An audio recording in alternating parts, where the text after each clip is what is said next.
حبيبنا وشفينا سيدنا رسول الله صلى الله عليه وسلم وآله وأصحابه وأزواجه وإخوانه من الأنبياء والمرسلين ثم إلى أرواح مشايخنا ولآبائنا وأمهاتنا ولمن له حق علينا خصوصا مؤلف هذا الكتاب وشارحه بأن الله يغفر لهم ويرحمهم ويعلي درجاتهم في الجنة وينفعنا بأسرارهم وأنوارهم وعلومهم وبركاتهم في الدين والدنيا والآخرة بسر الفاتحة. أعوذ بالله من الشيطان الرجيم. بسم الله الرحمن الرحيم. الحمد لله رب العالمين الرحمن الرحيم مالك يوم الدين إياك نعبد وإياك نستعين اهدنا الصراط المستقيم صراط الذين أنعمت عليهم غير المغضوب عليهم ولا الضالين آمين. بسم الله الرحمن الرحيم. قال المؤلف رحمه الله ونفعنا به وبعلومه وبعلوم مشايخنا وبعلوم سائر الصالحين في الدارين آمين إلى أن قال فصل أسباب التيمم ثلاثة فقد الماء والمرض والاحتياج إليه لعطش حيوان محترم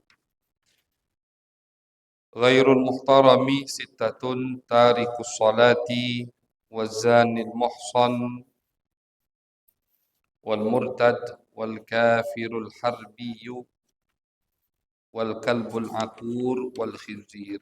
Alhamdulillah, puji syukur kehadiran Allah Subhanahu wa taala. Salawat dan salam kita haturkan kepada baginda besar Nabi Agung Nabi Muhammad sallallahu alaihi wasallam. Masyiral hadirin wal hadirat jamaah yang dirahmati oleh Allah. Alhamdulillah, malam hari ini kita sambung kembali kajian daripada rutinan pembacaan kitab Safinatun Najah, materi fikih bagaimana agar ibadah kita dianggap sah oleh syariat sehingga diterima oleh Allah Subhanahu wa taala. Kita berada di bab yang akan menerangkan tentang sebab-sebab diperbolehkannya kita tayammum. Sebab-sebab diperbolehkannya kita untuk bertayammum. Tayammum seperti yang kita ketahui adalah menggunakan debu sebagai pengganti air. Itu arti tayammum. Dan tayammum adalah khususiyah, kelebihan dari Allah, keistimewaan dari Allah untuk umat baginda Nabi besar Muhammad sallallahu alaihi wasallam. Jadi kalau kita buka, kita tengok di agama lain atau pada umat-umat terdahulu sebelum umat Nabi Muhammad tidak ada yang namanya tayammum. Tayammum khusus untuk umat baginda Nabi Muhammad sallallahu alaihi wasallam. Ini termasuk keringanan dari Allah. Bayangkan kalau tidak ada tayammum. Misalkan nih, umpama tidak ada tayammum, tidak ada syariat tayammum. Artinya sholat tetap wajib sholat kita. Walaupun tidak wudu, tapi wajib diulang. Double jadi 2 kali. Tapi kalau kita tayammum, tentunya nanti ada syarat-syaratnya. Sebagian kondisi, di sebagian situasi, kita tidak wajib mengulangi sholat. Kita sholat dengan tayammum cukup. Walaupun nanti ada air, atau bahkan kata ulama di tengah-tengah kita sholat, pakai tayammum, tiba-tiba turun hujan, sholat kita tidak batal. Tapi ini di beberapa tempat, ada syarat-syaratnya nanti. Tidak semua seperti itu, tidak. Tidak semua orang yang sholat menggunakan tayammum, ketika ada air, dia tidak wajib mengulangi sholatnya lagi. Tidak. Ada yang wajib mengulangi, ada yang tidak wajib untuk mengulanginya. Jadi ini keringanan dari Allah untuk umat Nabi Muhammad SAW. Banyak dari ibadah-ibadah kita ini yang Allah ringankan sekali. Kalau kita perhatikan semua ibadah yang Allah wajibkan untuk kita dan Allah wajibkan untuk umat sebelum kita, pasti yang Allah wajibkan untuk kita ini ringan, tidak berat. Puasa contohnya. Kalau puasa umat terdahulu, maghrib mereka wajib buka atau boleh, iya wajib batal, walaupun dengan seteguk air, boleh makan minum, boleh berhubungan suami istri, sampai kapan? Sampai tidur. Kalau mereka tidur, bangun dari tidur, walaupun masih tengah malam, bangun dari tidur tadi masih tengah malam, tidak boleh lagi makan minum dan lain-lain. Padahal masih tengah malam, belum azan subuh. Karena mereka udah tidur. Imsak sudah wajib imsak ketika mereka tidur. Ini puasa umat terdahulu. Beda dengan kita umat baginda Nabi Muhammad SAW. Zakatnya juga begitu semua. Semua kewajiban yang Allah wajibkan untuk kita dan umat terdahulu pasti untuk umat baginda Nabi Muhammad SAW ada keringanan dari Allah Subhanahu wa taala. Ada keringanan dari Allah. Nah, ini keistimewaan yang Allah berikan untuk kita umat baginda Nabi besar Muhammad sallallahu alaihi wasallam. Di antaranya tayamum. Tayamum ini disyariatkan untuk umat Nabi Muhammad sallallahu alaihi wasallam di tahun kelima Hijriyah, tahun kelima atau tahun keempat. Di peperangan yang bernama peperangan Al-Muraisi atau Al-Mustaliq.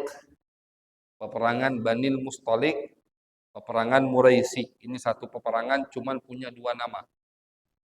Muraisi nama tempatnya, Banil Mustaliq kabilah yang diperangi sama Nabi Muhammad sallallahu alaihi wasallam.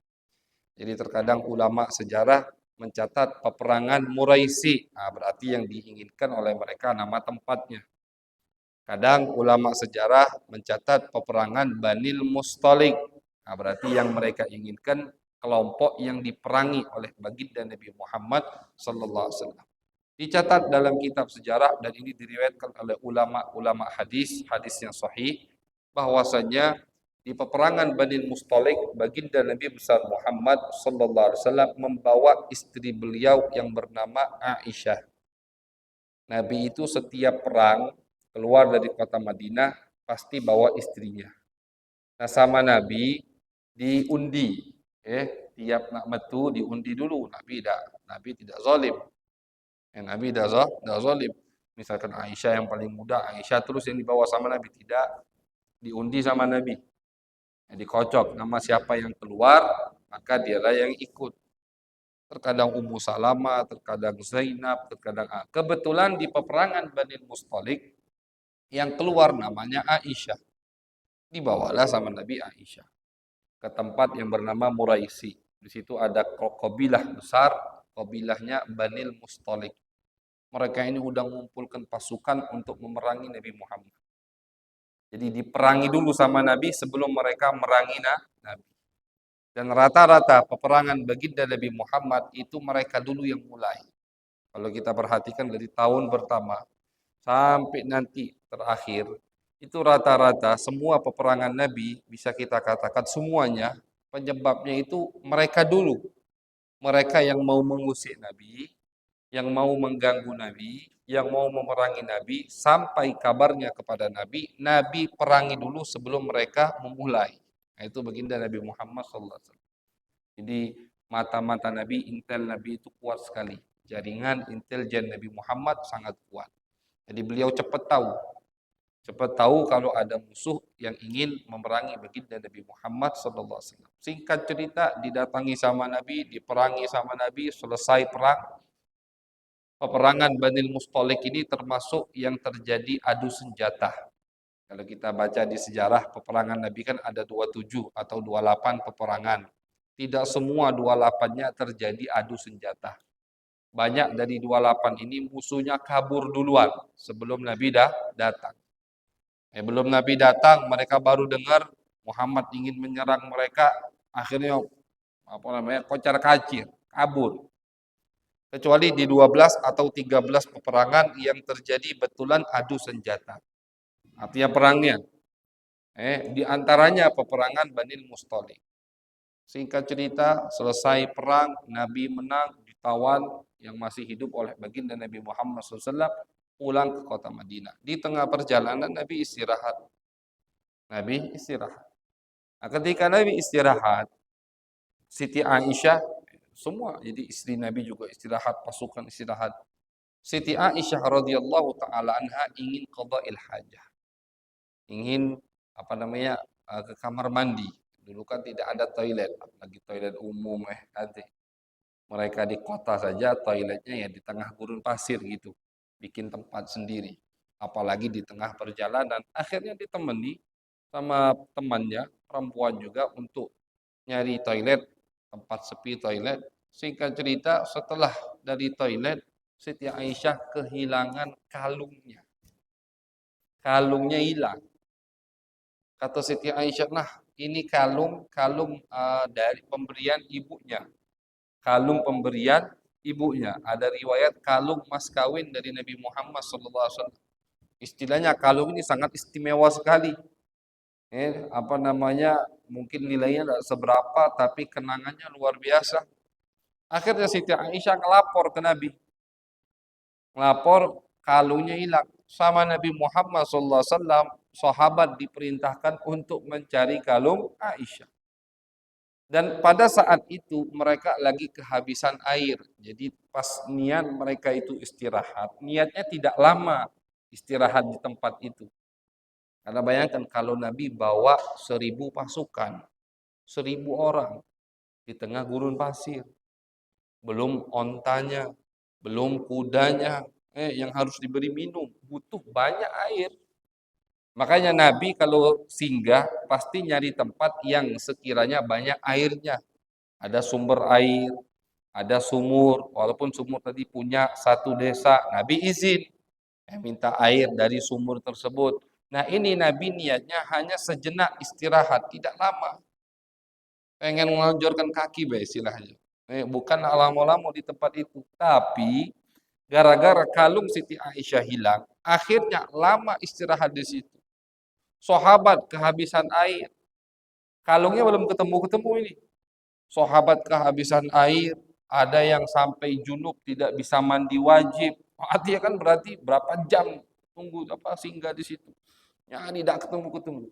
Akhirnya Abu Bakar As-Siddiq ngerasa bersalah. Ini kan Abu Bakar ayahnya Aisyah. Sayyiduna Abu Bakar ayahnya Siti Aisyah. Kata Sayyiduna Abu Bakar, nah ini gara-gara anak aku. Akhirnya didatangi sama Sayyidina Abu Bakar kemahnya Aisyah. Diomeli, ya walaupun ini istri Nabi, tapi kan putrinya Sayyiduna Abu Bakar. Ketika Sayyiduna Abu Bakar mendatangi kemah Siti Aisyah, kebetulan Nabi lagi tidur di pangkuan Siti Aisyah. Kata Siti Aisyah, aku ditusuk-tusuk sama siwaknya ayahku di khasirah bagian pinggang. Gara-gara kamu ini, gara-gara kamu, kasihan tuh sahabat. Ya kehabisan air. Kita seharusnya tidak singgah lama di sini. Katik banyu, kehausan, kehabisan air. Ada yang harus mandi wajib, tidak punya air. Belum ada tayamum ini, belum ada tayamum. Makanya ini gara-gara kamu. Dia komedi. Kata Aisyah, aku tahan daripada tusukan pakai siwak tapi cuman ayahku tidak gerak sama sekali karena di pangkuanku Nabi lagi tidur. Nabi lagi tidur. Jadi Aisyah habis diomeli sama ayahnya Sayyiduna Abu Bakar As-Siddiq. Tidak lama dari situ Nabi bangun, Nabi tersenyum. Nabi bangun, Nabi tersenyum, Nabi kumpulkan sahabat dan Nabi bacakan ayat yang di situ Allah mensyariatkan tayamum. Ayat yang di situ Allah mensyariatkan tayamum. Fatayammamu sa'idan thayyiba famsahu biwujuhikum wa aydikum. Itu ayatnya. Kata Allah kalau tidak fa illam tajidu ma'an fatayammamu sa'idan thayyiba. Kalau kalian tidak dapat air maka silahkan tayamum. Senang Nabi Muhammad SAW. Beliau baru dapat wahyu. Turun ayat mensyariatkan untuk tayamum. Akhirnya yang tadinya beberapa sahabat menggerutu istilahnya atau bukan nyalahi Aisyah, bukan, tapi ini gara-gara kalung ini, istilah begitu. Adalah sahabat ceplos begitu, semuanya akhirnya berterima kasih kepada Sayyiduna Abu Bakar dan berterima kasih kepada Siti Aisyah radhiyallahu taala anhuma. Kata mereka, ini semua kebaikan dari kalian, wahai keluarga Abi Bakar. Gara-gara kalung kalian hilang, kalung Aisyah hilang, akhirnya ya kan ini kan sebabnya begitu. Asal muasalnya. Ya, walaupun nanti bakal Allah turunkan, cuman karena cerita ini ada ceritanya, skenarionya begini, kalungnya hilang, baru diwajibkan atau disyariatkan boleh kita untuk tayamum. Akhirnya mereka berterima kasih kepada Siti Aisyah dan kepada Sayyiduna Abu Bakar As-Siddiq. Nah, disyariatkanlah tayamum dari saat itu. Sudah tayamum semua sahabat. Tayamum semua sahabat. Nah, cuman sebagian sahabat ketika tayamum untuk mandi wajib ada yang salah paham. Kalau di ayat itu kan pemahaman sebab ini menunjukkan bahwasannya ilmu itu tidak boleh hanya kita mengandalkan logika kita. Hanya mengandalkan pemahaman kita, tidak. Ilmu agama, ilmu syariat itu harus kita dengarkan dari sumbernya, dari guru. Yang mana guru tadi, dari gurunya lagi, harus ada sanatnya. Ilmu agama, Pak, tidak boleh sembarang kita ambil. Sembarangan channel YouTube, sembarangan channel TikTok, sembarangan channel TV, sembarangan channel radio. Hati-hati, pokoknya caknya bagus ini, suaranya merdu, apa kajiannya, isinya tafsir, ayat Al-Quran, udah aku dengar ini, tanpa tahu siapa yang berbicara, hati-hati Pak. Mendingan dengar musik daripada dengar itu.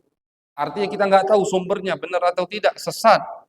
Takutnya akidahnya sesat, akhirnya akidah kita sesat. Abdullah bin Mubarak, beliau mengatakan, Inna hadzal ilma dinun, fanzuru amman ta'khuduna dinakum. Kata Abdullah bin Mubarak, seorang tabi'in terkenal, ilmu ini agama. Makanya pilih-pilih. Hati-hati ketika kalian ambil ilmu. Karena ilmu agama kalian. Kalau sumbernya udah salah, akidahnya sesat, na'udzubillah, akidah kita juga sesat. Makanya jangan sembarangan. Jangan sembarangan dengarkan ilmu. Jangan sembarangan nitipkan anak ke pondok pesantren atau ke satu madrasah. Selidiki dulu. Kita nak nitipkan anak ke madrasah, misalkan ke sekolah, pondok pesantren, atau ke madrasah. Selidiki dulu. Siapa pimpinannya? Siapa saja pengajarnya? Dari mana sumber ilmu mereka? Penting, Pak. Jangan yang pertama kali dicek itu berapa SPP-nya. Kadang untuk sekarang kan cek itu. Gratis, laju. Siapa pokoknya masuk. Gratis, Ustaz. Itu banyak itu. Bahkan kadang tidak tahu siapa. Pernah Pak kami tanya ada banyak ketemu jamaah. Misalkan perempuan, kadang bapak ibu, bapak anaknya mondok di mana? Mondok di pondok itu Ustaz. Siapa pimpinannya? Tidak tahu Ustaz. Gratis tapi katanya. Jadi yang penting gratis tanpa tahu sumber siapa yang menghati. Tidak tahunya keluar dari situ anaknya nandak nahlilkan ketika ibunya nanti wafat. Kan akidahnya sesat. Rugi kan? Cuman gara-gara gratis. Jadi pertama kali yang harus dicek ini sumber ilmunya dari mana. Udah jelas, baru berapa bayarannya kan itu. Jadi jangan berapa bayarannya dulu, baru sumber, baru bahkan tidak dicek dari mana itu. Agama harus kita dengar dari guru. Gurunya harus benar sumber. Makanya di dalam di surat Al-Muluk, surat Tabarak, ketika orang kafir menyesal tidak beriman kepada Allah, kata mereka waqalu law kunna nasma'u aw naqilu ma kunna fi ashabis sa'ir. Kata mereka orang-orang kafir ketika masuk ini udah di dalam api neraka, coba saja ketika kami di bumi dulu, ketika kami hidup dulu, kami mau mendengar dan kami mau memahami apa yang kami dengar. Artinya kata ulama, ilmu harus dari mendengar, artinya harus dari guru. Bukan yang mereka katakan bukan coba saja ketika kami di dunia dulu kami membaca, tidak. Karena agama tidak bisa kita ambil dari kitab. Tidak bisa kita ambil langsung dari kitab, tidak bisa. Kata mereka, coba saja ketika ini penyesalan orang kafir di neraka. Coba saja ketika kami hidup di dunia dulu, kami mau mendengar. Mau mendengar. Ini di surat Tabarak. Wa qalu law kunna nasma'u. Coba saja kami mau mendengar. Au naqilu. Dan kami mau memahami apa yang kami dengar. Maka kami tidak akan masuk dari termasuk kelompok ahli neraka. A'udzubillah min dzalik. Jadi contohnya, ini contohnya dan buktinya ilmu itu harus dari guru, sahabat. Ada yang salah paham. Ada sahabat yang bernama Ammar bin Yasir. Turun ayat tayamum ini. Dia kira tayamum yang usap muka dan usap tangan itu khusus untuk yang kalau wudhunya batal. Artinya hadas kecil. Sedangkan hadas besar dia kira kayak mandi wajib. Akhirnya Ammar bin Yasir ngelending di gurun pasir. Pokoknya terjadi ini Pak. Terjadi pada sahabat Nabi. Padahal mereka orang Arab. Al-Quran turun dengan bahasa mereka. Tahu betul seluk-beluk bahasa Arab mereka itu. Dan mereka sahabat Nabi. Bayangkan tiap hari ketemu Nabi. Artinya hatinya bersih. Bahasa Arabnya ngerti pol udah. Tidak mungkin tidak ngerti. Tapi masih salah paham. Nunjukkan ilmu harus belajar dari guru. Tidak cukup dari Google misalkan. Apalagi sekarang AI, ChatGPT. Itu kadang dijadikan landasan sama orang di akhir zaman ini jadi kedalil. Dari mana? Dari ChatGPT. Siapa GPT? Ya, jadi kalau, ini pernah kita sampaikan, kalau untuk mempermudah, tidak apa-apa. Untuk mempermudah, tapi jangan dijadikan sandaran. Jangan dijadikan argumen. Jangan dijadikan landasan untuk kita ngambil hukum atau untuk amalan kita. Ini sahabat, salah apa? Akhirnya dia datang ke Nabi, debuan kalau cerita ke Nabi, Nabi tersenyum. Kata Nabi, wahai Ammar, tidak perlu seperti itu. Walaupun hadas besar, cukup basuhmu, usap mukamu, usap tangan. Cukup. Tidak perlu sampai gelinding-gelinding di gurun pasir, sampai debuan semua badannya. Nah, ini sahabat salah paham dalam memahami ayat suci Al-Quran. Kalau sahabat saja bisa salah paham seperti itu, apalagi kita. Makanya Pak, jangan langsung ambil hukum dari Al-Quran. Pokoknya kita hukum dari Al-Quran dan hadis. Al-Quran, hadis. Iya Pak, kalau kita hafal galau hadis Nabi. Kalau kita seperti Imam Syafi'i, Ahmad bin Hambal, Abu Hanifah, Malik bin Anas, yang memang menguasai semua riwayat hadis Nabi Muhammad. Hafal Al-Quran, tahu tafsir Al-Quran, tahu asbabun nuzul, ayat ini turun kenapa, ayat ini turun kenapa, ayat ini turun kenapa, apa penyebabnya. Tahu bahasa Arab, menguasai semua. Bahasa Arab itu ilmunya banyak, materinya banyak, sampai 12 materi, judulnya bahasa Arab. Tapi materinya, istilahnya spesialisnya beda-beda. Tapi bahasa Arab kalau itu, spesialis balaghah, spesialis nahwu sorof, spesialis misalkan apa namanya al-ijaz, banyak spesialisnya, jurusannya banyak. Nah, kita menguasai itu semua, silahkan langsung ambil hukum dari Al-Quran dan hadis. Nah, tapi kan kadang ada orang yang nanda mengikuti pendapat ulama, hadis cuma untung-untung 10 ikut hadis hafal. Karena yang dia hafal cuma 1-2 hadis. Tapi tidak mau ngambil pendapat ulama. Pengen langsung ngambil hukum dari Al-Quran dan hadis Nabi Muhammad. Nah ini salah.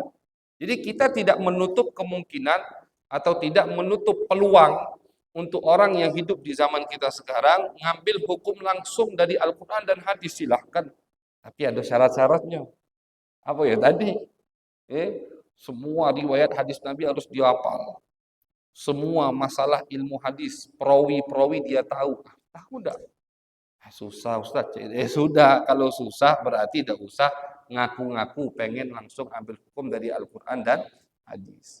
Jadi tadi, kalau sahabat saja, dan bukan satu sahabat nih. Ini cerita masalah tayamum, salah paham. Ada di cerita masalah puasa, ada sahabat juga salah paham. Ada yang di ayat lain, sahabat salah paham. Tidak paham sahabat. Padahal mereka tahu artinya apa itu. Tapi pemahamannya yang salah. Nunjukkan ilmu harus dengar dari guru. Mereka dengar dari Nabi, sumbernya dari Nabi Muhammad. Nabi langsung wahyu dari Allah Subhanahu wa taala. Jadi di tahun keempat atau tahun kelima, lupa Al-Faqih, tepatnya peperangan ini terjadi. Nama peperangannya peperangan Bani Mustalik atau peperangan Al-Muraisi. Di tahun itulah terjadi atau disyariatkannya tayammum oleh Allah untuk umat baginda Nabi Muhammad sallallahu alaihi wasallam. Sudah senang semua sahabat. Akhirnya tayammum galau untuk sholat. Sudah kata Nabi, masih tidak ketemu kalungnya nih. Kalungnya belum ketemu. Udah berjam-jam sahabat nyari. Akhirnya kata Nabi, udah, kanulah kecapean nyari, tegak, bangun, kata Nabi, kita pergi. Udah, tidak ketemu. Subhanallah, kata Siti Aisyah, ketika ontaku bangun, tidak tahunya kalungnya di bawah onta. Jadi yang dicari-cari yang sahabat keliling-keliling sampai berapa kilo misalkan nyari kalung tadi. Tak tahunya kalungnya di bawah onta. Diduduk isamunto kalungnya. Jadi situlah artinya. Jadi pas Siti Aisyah pergi untuk qada'il hajah tadi nyari toilet, kalungnya udah jatuh sebelum ontanya duduk. Tanpa beliau sadari, kalungnya diduduki sama onta. Berjam-jam sahabat nyari, pas ontanya bangun mau jalan, kalungnya di bawah onta. Ini murni berarti betul skenario dari Allah. Allah hanya ingin menjadikan ini kemuliaan untuk keluarga Sayyiduna Abu Bakar As-Siddiq, untuk istri Nabi Aisyah, maka Allah bikin cerita ini dan Allah syariatkan tayammum. Jadi setiap diingat kapan disyariatkannya tayammum, maka cerita ini akan disebutkan. Akan disebutkan nama Siti Aisyah radhiyallahu taala anha. Jadi tayammum kelebihan untuk umat baginda Nabi besar Muhammad sallallahu alaihi wasallam. Tidak ada syariat sebelum syariat kita yang memperbolehkan umatnya untuk tayammum, khusus untuk umat Nabi Muhammad. Nah, tayammum ini ada sebabnya yang memperbolehkan kita untuk tayammum. Karena tayammum, cara bersuci dan statusnya hanya pengganti, badal istilahnya, hanya badal pengganti dari apa? Dari wudu. Maka kalau wudunya bisa, tayamum tidak boleh. Tidak sah tanpa ada tiga sebabnya. Ada tiga sebab yang memperbolehkan kita untuk tayamum. Tanpa ada tiga sebab ini kita tayamum tidak sah. Tidak sah tayamumnya. Niatnya tidak sah tayamumnya. Bahkan bisa jadi dosa. Kalau kita tahu ini tidak sah masih kita lakukan. Jadi dosa karena main-main dalam syariat Allah, syariat baginda Nabi Muhammad sallallahu alaihi wasallam. Ada tiga penyebab yang memperbolehkan kita untuk bertayamum. Yang pertama faqdul ma, tidak adanya air. Tidak adanya air. Artinya kehabisan air. Cuman hukum untuk tidak adanya air ini sama ulama dibagi dua. Ini gampangnya. Ada tempat yang tidak ada air, memang di tempat tersebut jarang ada air atau air sulit memang.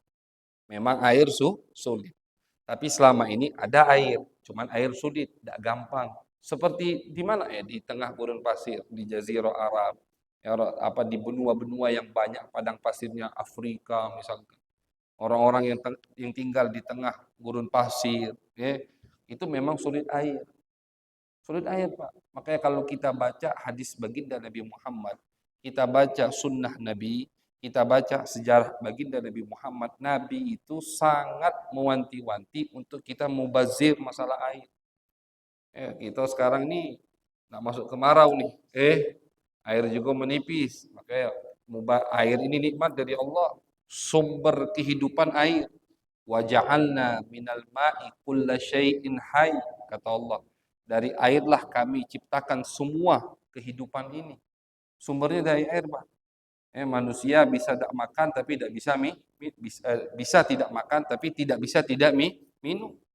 Sumber air kehidupan. Kehidupan sumbernya dari air. Di Jazirah Arab sulit air. Makanya Nabi Muhammad SAW sangat mewanti-wanti sahabat jangan sampai airnya terbuang. Contoh, misalkan kata Nabi, kalau kalian bangun tidur, jangan langsung masukkan air ke gentong, jangan langsung masukkan tangan ke gentong air. Dulu kan penyimpanan air sahabat itu pakai gentong, pakai gentong. Terkadang gentong mereka ini tidak sampai 2 kullah. Kata Nabi, takutnya tangan kalian terkena najis ketika sedang tidur, kan kalian tidak sadar, kata Nabi. Pas tidur tuh tangan kemana be? Takutnya terkena najis, akhirnya ketika bangun tidur langsung kalian masukkan ke gentong air, air tadi tidak sampai 2 kullah, semua segentong ini jadi mutanajis. Tidak bisa dipakai, mubazir, sayang. Nah, jadi kata Nabi, cuci dulu tangannya, ambil pakai gayung, basuh dulu tangan kita, baru tangan kita masukkan ke gentong tersebut. Yakin tangan tadi suci. Banyak anjuran dari Nabi untuk kita tidak mubazir. Mubazir air ini Pak, walaupun kita di pinggir sungai, tetap dikatakan mubazir. Oh Ustadz, kita santai. Apalagi kami misalkan tinggal di pinggir Sungai Musi. Tidak boleh. Kayak pernah kita bahas di masalah wudhu. Wudhu itu paling banyak sunnah 3 kali. Kita basuh muka lebih dari 3 kali. Basuhan pertama sudah wajib sah. Artinya kalau basuhan pertama sah, berarti yang kedua sunnah, yang ketiga sunnah. Kita basuh sampai keempat, tidak boleh, makruh hukumnya. Tidak dianjurkan. Sangat tidak dianjurkan. Dihitung mubazir. Walaupun di pinggir sungai kita wudhunya, tetap dihitung mubazir, tidak boleh. Jadi harus mengikuti tuntunan syariat baginda Nabi Muhammad sallallahu alaihi wasallam. Nah, jadi penyebab yang memperbolehkan kita untuk tayamum yang pertama adalah faqdul ma, tidak adanya air. Tidak adanya air ini tadi kita bagi jadi 2. Tidak adanya air karena memang di tempat tersebut jarang ada air atau sulit banyak air. Selama ini ada banyu, tapi memang tempat ini sulit ada air, seperti di tengah gurun pasir. Ada yang tempat airnya melimpah, tapi tiba-tiba kering, ya seperti di Indonesia. Di Indonesia ini tidak ada tempat yang seperti di Jazirah Arab yang sulit air. Kenapa dipisah sama ulama? Karena hukumnya beda. Hukumnya beda. Ketika tidak ada air, untuk orang yang tinggal di tempat yang memang jarang ada air atau sulit air melimpah di tempat tersebut, seperti di gurun pasir, di tengah gurun pasir, Jazirah Arab, gersang, tanah yang gersang luar biasa, habis air misalkan, mau sholat tidak ada air, apa yang diperbolehkan untuk mereka? Tayamum, ganti daripada wudhu, tayamum mereka. Ketika mereka tayamum, selesai tayamum, sholat. Di tengah sholat tadi, di tengah sholat turun hujan. Misalkan, sholat nih, sholatnya pakai tayamum. Sholatnya pakai tayamum, karena kita kehabisan air untuk orang yang tadi tinggal di tempat yang memang sulit airnya. Di tengah sholat turun hujan, deras hujan. Penampungan air terisi penuh semua gara-gara hujan tadi. Apakah perlu dia membatalkan sholatnya tadi? Tidak perlu. Lanjutkan sholatmu sah, bahkan tidak perlu diulangi lagi. Jadi tidak perlu dia selesai sholat, wudhu. Tadi hujan, tempat penampungan air penuh semua. Baknya penuh. Bahkan misalkan danau kecilnya terisi air. Wudhu, tidak perlu wudhu. Kenapa tidak perlu wudhu? Karena sholatnya sudah sah. Tidak perlu diulangi. Sholat yang kita gunakan pakai tayamum tadi sah. Dan tidak perlu diulangi. Tidak perlu diulangi. Kenapa tidak perlu diulangi? Karena kita tinggal di tempat yang memang sulit airnya. Tinggal di tempat yang memang airnya sulit. Maka ketika kita pakai tayamum, di tengah-tengah sholat, airnya melimpah tiba-tiba, hujan deras, tidak perlu dibatalkan, sholat kita tidak perlu kita ulang. Kemudian yang kedua, orang yang tinggal seperti kita di Indonesia, yang biasanya sering sekali air itu melimpah, jarang air susah. Umpama misalkan tidak ada air, berarti penyebab yang memperbolehkan kita untuk tayamum ada, yaitu tidak ada air. Ya walaupun tidak ada air ini Pak, bukan di rumah kita, di rumah Ustaz, Katik Banyu, tapi tetangga ada, ngapo, ledeng kita mati ya. Tidak boleh tayamum. Ada batasannya. Harus dicari dulu sampai berapa kilo misalkan. Memang tidak ada air, satu desa tidak ada air, habis susah air, harus itu boleh tayamum. Kalau cuman rumah kita yang putus banyunya, ya ke masjid berarti kan itu, atau ke rumah tetangga, ke rumah keluarga, ada duit wajib beli banyu, wajib wajib bayar pam tadi biar airnya dialirkan, apa buat wudhu, buat mandi wajib, wajib bayar, asal kita ada duit wajib bayar. Ini tidak, memang tidak ada air sehingga kita boleh untuk tayamum, kita tayamum. Setelah kita tayamum, sholat. Pas lagi tengah sholat, turun hujan. Apa hukum sholat kita ini? Tayamum kita sah. Karena kita tayamum, ada penyebab yang memperbolehkan kita untuk tayamum. Itu tidak adanya air. Artinya tayamum kita sah. Cuman pas kita lagi sholat, turun hujan. Apa hukumnya kata ulama? Hukumnya batalkan sholat ini. Sholat ini otomatis batal langsung. Otomatis sholatnya batal. Kenapa sholatnya batal? Karena kita walaupun sholat kita ini sampai selesai tuntas, sholat kita tadi wajib diulang nanti kalau ada air. Ini untuk orang yang tayamum di tempat yang tidak ada air, padahal tempat tersebut sebelumnya melimpah airnya. Boleh dia tayamum, sah tayamum dia. Bahkan wajib dia tayamum kalau mau sholat. Sholat, sah sholatnya. Selesai sholat, hitung tapi. Satu. Ngapa? Sholat ini nanti wajib diulang. Wajib diulang ketika ada air. Kenapa wajib diulang Ustaz? Sedangkan gambaran pertama tadi tidak wajib diulang karena beda tempatnya. Tempat yang kedua ini yang wajib diulang di tempat yang sering ada air. Tiba-tiba airnya terputus. Makanya ketika kita sholat di tempat kedua tadi, sholat kita, pakai tayamum, tiba-tiba turun hujan, sholat kita langsung batal, selesai. Karena percuma, buat apa kita lanjutkan sholat kita? Toh sholat ini nanti wajib diulang. Oh, turun hujan deras, wudhu, tayamum kita batal. Sholat kita batal, tayamum kita batal. Wudhu kita, karena sholat tadi harus diulang pakai air. Nah ini. Satu penyebab tapi beda kondisi, beda situasi, beda tempat, maka beda hukumnya. Penyebabnya sama. Mereka tayamum karena tidak ada air.